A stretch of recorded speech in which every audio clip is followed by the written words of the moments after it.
نعرہ تکبیر۔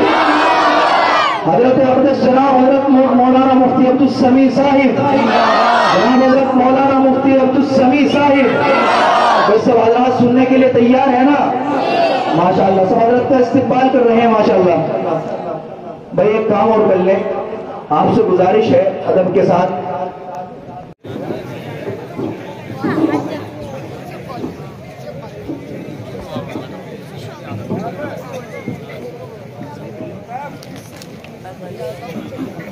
ویسے ہی آپ کو بھی نیچے جی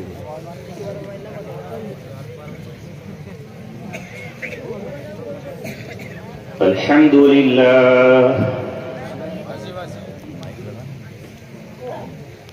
الحمد لله نحمده ونستعينه ونستغفره ونؤمن به ونتوكل عليه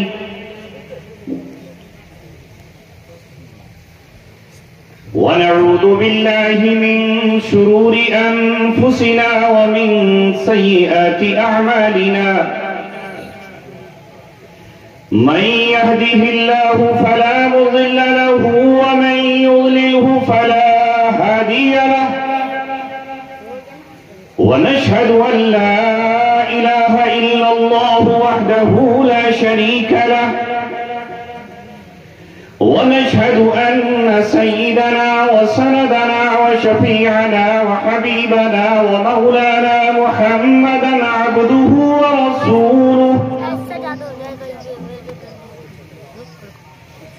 وصلى الله عليه وعلى آله وصحبه وسلم تسليما كثيرا كثيرا أما بعد قال الله تبارك وتعالى في كتابه الكريم وما أرسلناك إلا رحمة للعالمين صدق الله العلي العظيم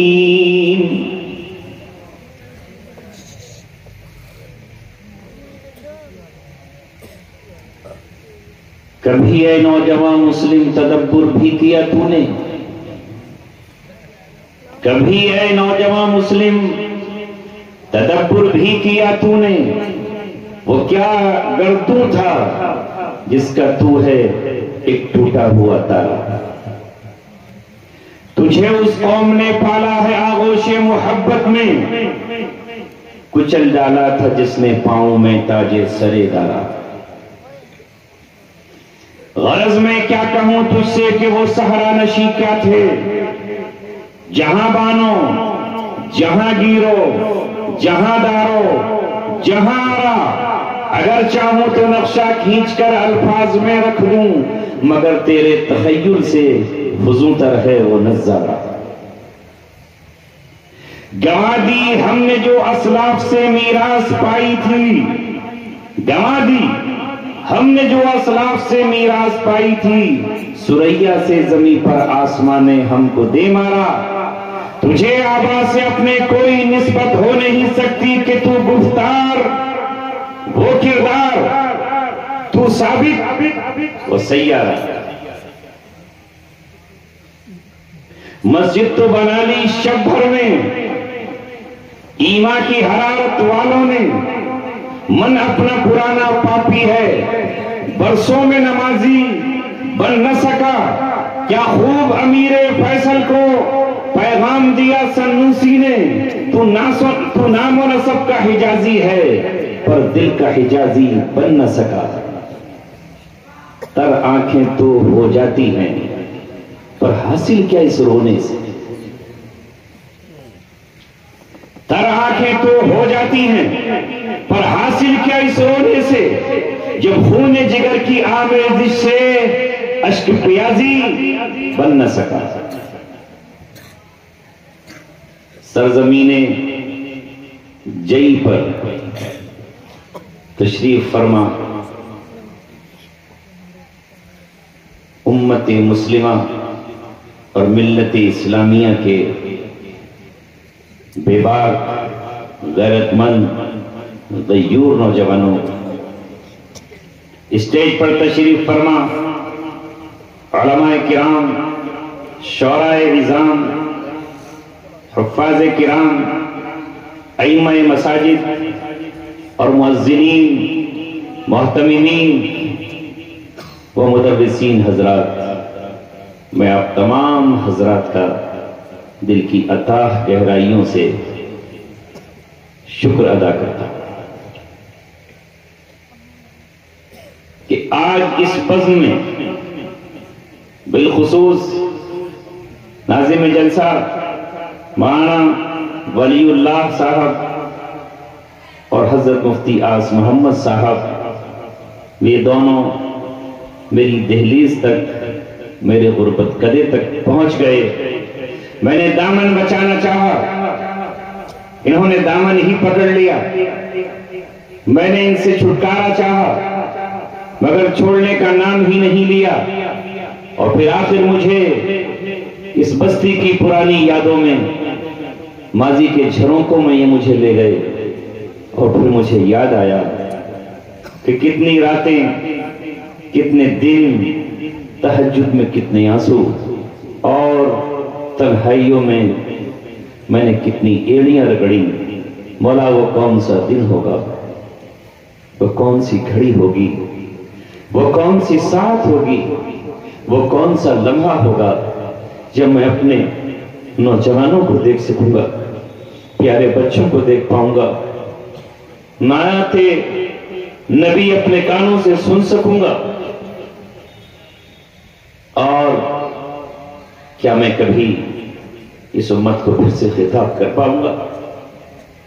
کیا مجھے پھر سے مبارک مجلس سے مل پائیں گی؟ کبھی دل کہتا مل جائیں گی، کبھی اندر سے آواز آتی شاید نہیں، شاید حوض کوثر ہی پہ ملاقات ہو سکے، میدان محشر میں پہنچ سکوں۔ دیکھتا جن کو میں بچہ چھوڑ کر آیا تھا وہ جمع ہو گئے ہوں گے، سب کچھ بدل گیا ہوگا، جن کے کچے مکان تھے وہ پکے مکانوں میں رہ رہے ہوں گے، جو بچیاں تھیں ان کے نکاح ہو چکے ہوں گے، میں جن کے سر پہ ہاتھ رکھ کر آیا تھا وہ آج کسی مسجد کے امام ہو چکے ہوں گے۔ انہی خیالوں میں گزرتی راتیں اور دن، کبھی کبھی خواب میں اپنے کو مسجد میں کھڑا ہوا پاتا، اور کبھی کبھی بالکل اسی طرح مجمع عام میں میری روح آپ سے خطاب کرتی، اور میرا بدن تو خطاب نہیں کر پاتا تھا، وہ خواب مجھے پورے دن پریشان کرتے۔ میں ساتھیوں کو سناتا میں نے یہاں جیسا خواب دیکھا ہے، خواب ہی میں اپنی آواز کو بلند کرتا مگر وہ آواز گھٹ کے رہ جاتی تھی۔ آج میری آنکھوں کو اور میرے دل کو یقین نہیں آ رہا ہے کہ اس اللہ نے میرے خوابوں کو شرمندہ تعبیر کیا، اور آپ کی دعاؤں کو اللہ تعالیٰ نے درجہ مقبولیت عطا کیا۔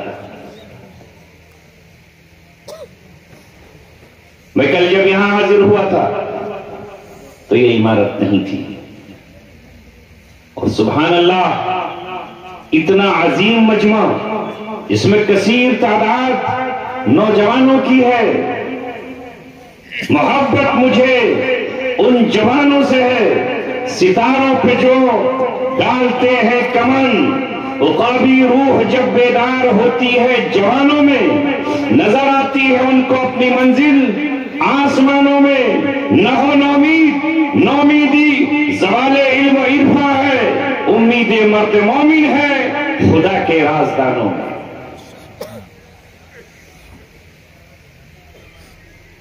اللہ سے دعا کر لیں کہ اللہ تعالیٰ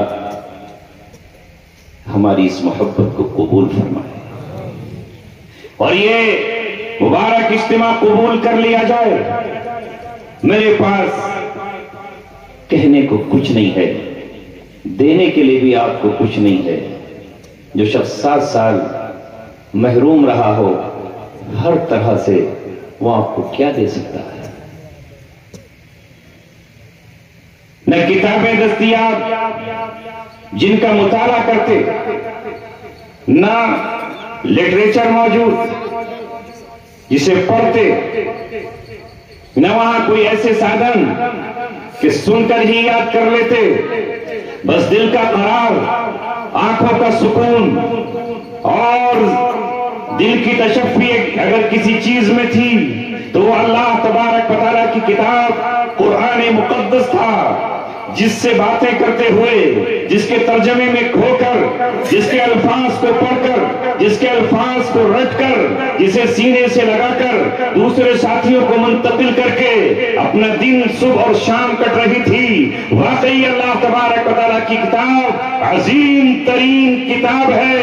یہ کتاب جس کا ساتھی بن جائے وہ پھر دنیا میں اکیلا نہیں، وہ تنہا نہیں، وہ فرش پر ضرور بیٹھا ہے، مگر یہ کتاب اسے جب وہ پڑھتا ہے تو بار بار اسے عرش پہ لے جاتی ہے اور اللہ تبارک و تعالیٰ سے اس کی ملاقات ہوتی ہے، کیونکہ وہ اللہ کا کلام ہے۔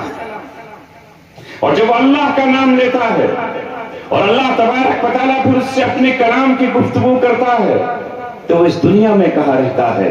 وہ کبھی جنت کی سیر کرتا ہے، کبھی وہ جنت کی حوروں کو دیکھتا ہے، کبھی جنت کے ملائکہ کا تصور اس کے ذہن میں آتا ہے، اور کبھی وہاں کے حور و غلمان اس کے تصور میں آتے ہیں۔ جنت کی نہروں کا جب وہ پڑھتا ہے تذکرہ تو ان نہروں میں کھو جاتا ہے۔ وہ جنت کی نہروں کو جب دیکھتا ہے، قرآن میں لکھا ہوا کہ وہاں شراب کی نہریں ہیں، وہاں دودھ کی نہریں ہیں، وہاں صاف و شفاف پانی کی نہریں ہیں، تو وہ جنت میں کھو جاتا ہے۔ اسے معلوم ہوتا ہے کہ جنت میں ایسی حوریں ہیں کأنہن الیاقوت والمرجان، کہ وہ یاقوت جیسی ہیں اور مرجان جیسی ہیں، تو وہ دنیا کی ان کالی کروٹی عورتوں سے عشق و محبت کیوں کرے؟ یہ تو وہ لوگ ہیں جن کی آنکھوں پر پردہ پڑا ہوا ہے اور جنہیں وہاں کی حوروں کا علم نہیں ہے۔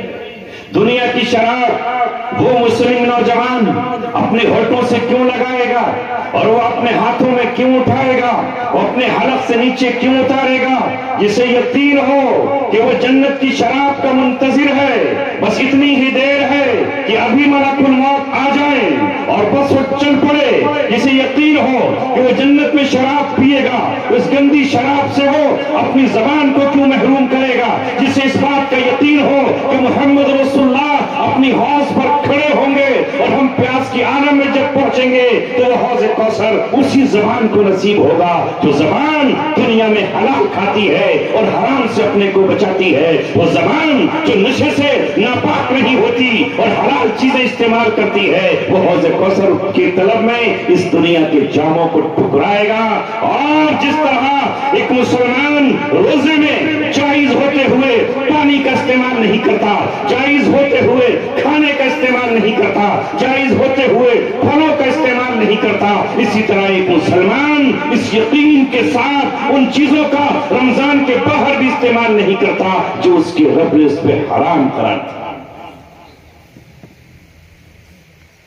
آنے والا مہینہ اسی کی تو پریکٹس ہے، اسی کی تو ریہرسل ہے، اسی کی تو تیاری ہے۔ جائز چیزوں سے رک جاؤ۔ الصوم رکنا ہے، ہوا امساک عن الاکل یعنی الثلاث، 3 چیزوں سے رکنے کا نام روزہ ہے اسلامی شریعت اور اسلامی نظام میں، اسلامی قانون میں۔ کیا 3 چیزیں؟ عن الاکل کھانے سے، والشرب پینے سے، والجماع اور خواہش نفس کو جائز طریقے سے پورا کرنے سے، من الصبح الصادق الى غروب الشمس، صبح صادق سے لے کر سورج کے ڈوبنے تک، نیت کے ساتھ، بغیر نیت کے نہیں۔ ایک مہینہ اللہ تبارک و تعالیٰ نے اپنے ماننے والوں سے کہا، قرآن کے ذریعے کہلوایا اور سب کو پیغام دیا، جو بالغ مرد عورت ہیں وہ روزہ رکھیں۔ جب ایک مسلمان